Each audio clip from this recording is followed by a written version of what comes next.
seimbang agar server tidak mengalami kelebihan beban saat menerima request dari user atau klien. Metode ini digunakan untuk mengoptimalkan sebuah server agar server tidak mengalami overload.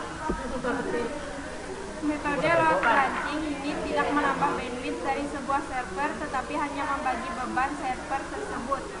Load balancing ini biasa digunakan pada server yang memiliki jumlah user atau klien yang melebihi kapasitas maksimum dari jumlah request yang dapat ditangani oleh server tersebut.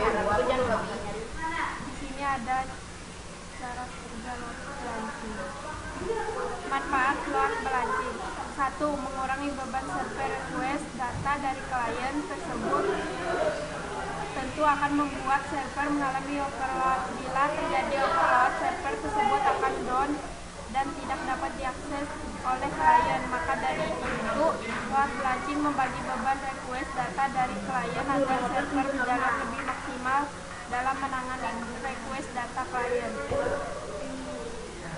2. Mempercepat akses. Bila melakukan load balancing pada web server, maka website dari web server tersebut akan lebih cepat diakses dikarenakan beban dari klien ditangani oleh 2 atau lebih web server yang menyebabkan akses tersebut dapat ditangani tanpa memperlambat kinerja dari server. 3. Redundancy. Jika terdapat 3 web server dan salah satunya mengalami kerusakan down, maka 2 web server lain akan tetap menjaga website selalu berjalan dan dapat diakses oleh klien. Klien tidak akan menyadari downtime apapun dari website tersebut. Jenis load balancing. 1. Software load balancer. Load balancer jenis ini merupakan hardware yang telah dibuat hanya untuk tujuan load balancing dan siap digunakan. Berikut merupakan contoh hardware load balancer, yaitu Cisco System, Catalyst, Coyote, Point, Barracuda load balancer. 2. Hardware load balancer. Load balancer jenis ini merupakan suatu software yang dipasang pada suatu PC atau server, dan juga software yang diinstal ini perlu dikonfigurasi terlebih dahulu agar dapat berfungsi. Hardware dari PC atau server dapat digunakan dalam jenis ini akan mempengaruhi kinerja dari load balancer tersebut. Semakin tinggi HARP digunakan, maka kinerja software load balancer ini semakin tinggi. Algoritma load balancing. 1. Round robin algoritma load balancing paling sederhana, yaitu membagi beban secara bergiliran dan berurutan dari satu server ke server lain. 2. Rasio algoritma ini membagi beban dengan cara memberi rasio pada setiap servernya. Semakin besar rasio, maka semakin server tersebut menangani beban. 3. Fast test melakukan pembagian beban dengan cara mengutamakan server-server yang memiliki respon yang paling cepat. Server ini yang nanti akan menangani beban saat terhadap request.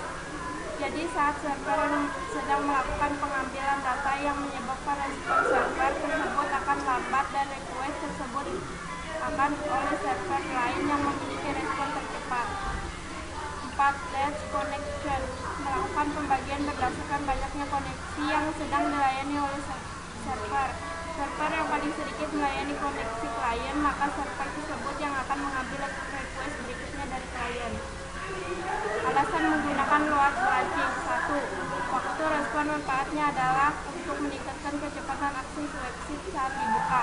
Dengan 2 atau lebih server yang saling berbagi beban trafik web, maka akan lebih cepat karena beban tidak hanya pada satu server saja. 2. Redundancy. Jika website kita sedang berjalan seimbang di beberapa server dan salah satu server bermasalah, maka kita masih mempunyai server lain. Proses pengaksesan pun tidak terhambat dan para pengunjung web pun tidak menyadari bahwa salah satu server sedang mengalami gangguan. Kelebihan load balancing. Kelebihan dapat membagi pekerjaan secara merata pada server layanan utama sebagai pintu masuk kepada layanan yang ada. 2. Meminimalisir waktu down dari layanan. 3. Mempercepat akses layanan karena dapat mengarahkan permintaan layanan ke server yang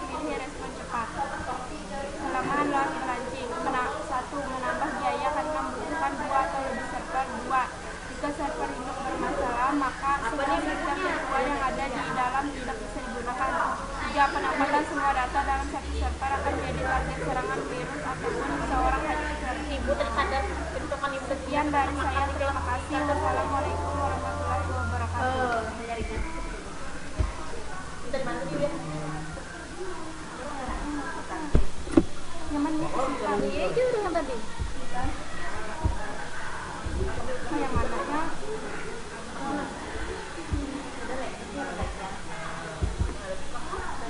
Jadi kemana? Stop. Ih, stop.